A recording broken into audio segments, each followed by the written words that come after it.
It was the kind of cold that seeped into your bones. November 1878, Quincy, Illinois.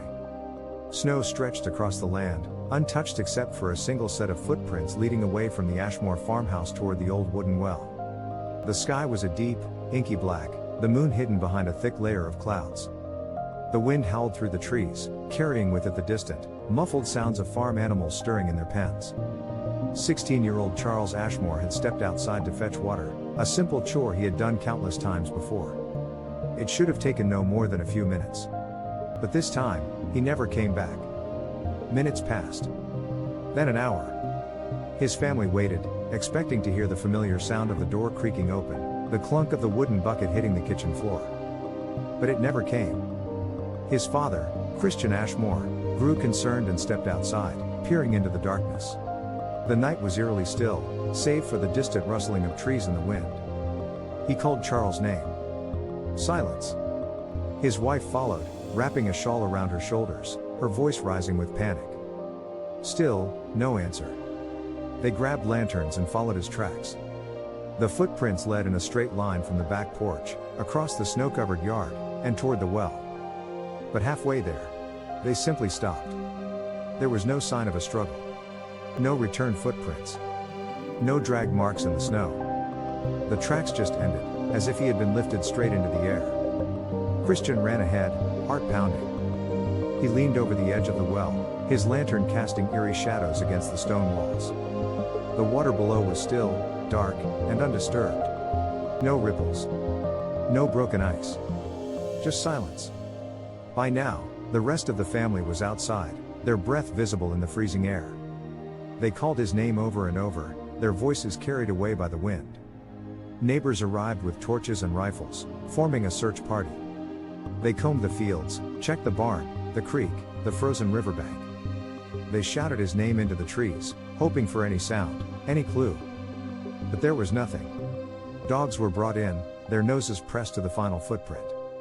But as soon as they reached the last mark in the snow, the animals whimpered and refused to go any further. They backed away, tails tucked, as if sensing something their human companions could not.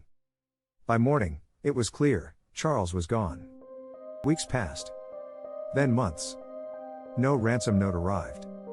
No body was ever found. Some believed he had fallen victim to wolves, dragged away in the dead of night. Others whispered about kidnappers, murderers, men who traveled through the town unnoticed. But the footprints told a different story. And then, something strange happened. One night, as Charles' mother stepped outside to fetch water, she froze. The air was still, heavy with the quiet of a winter night. Snowflakes drifted gently from the sky, settling against the earth in a thick, white blanket. And then, from somewhere beyond the trees, she heard his voice. "Mama.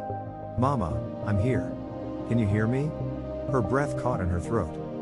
It was Charles. His voice was faint, distant, but clear as day.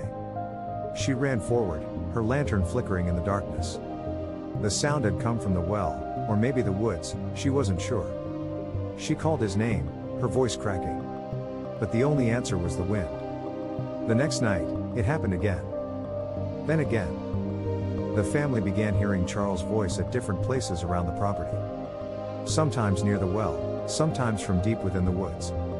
His sister swore she heard him pleading for help right outside her bedroom window, but when she looked, there was nothing but shadows. By spring, the voices stopped.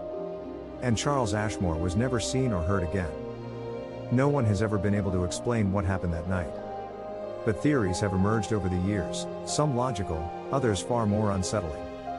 Some believe Charles wandered too far into the wilderness, disoriented by the cold, and his footprints were covered by falling snow.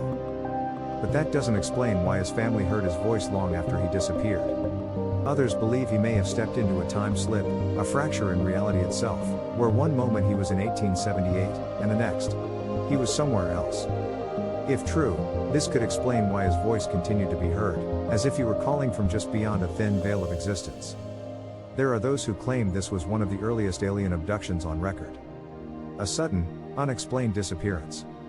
No trace left behind. And a voice that seemed to echo from nowhere. And then there's the theory that haunts those who still whisper about this case. What if Charles didn't disappear into another world, or into the sky, but into death itself? What if something unseen had been waiting for him near the well? Something ancient, something that had been lurking in the shadows of their land for years, waiting for the right moment. What if his family wasn't hearing his voice from another dimension, but from the afterlife? Was Charles a lost spirit, wandering the earth in search of his home? Or was his voice nothing more than an echo of something long gone, repeating itself over and over in the wind? More than a century later, the disappearance of Charles Ashmore remains one of the strangest missing persons cases in history. No body. No evidence.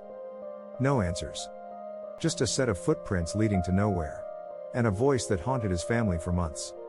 We may never know what happened that night. But on cold, snowy evenings, when the wind is just right, some say you can still hear it. Mama, Mama, I'm here.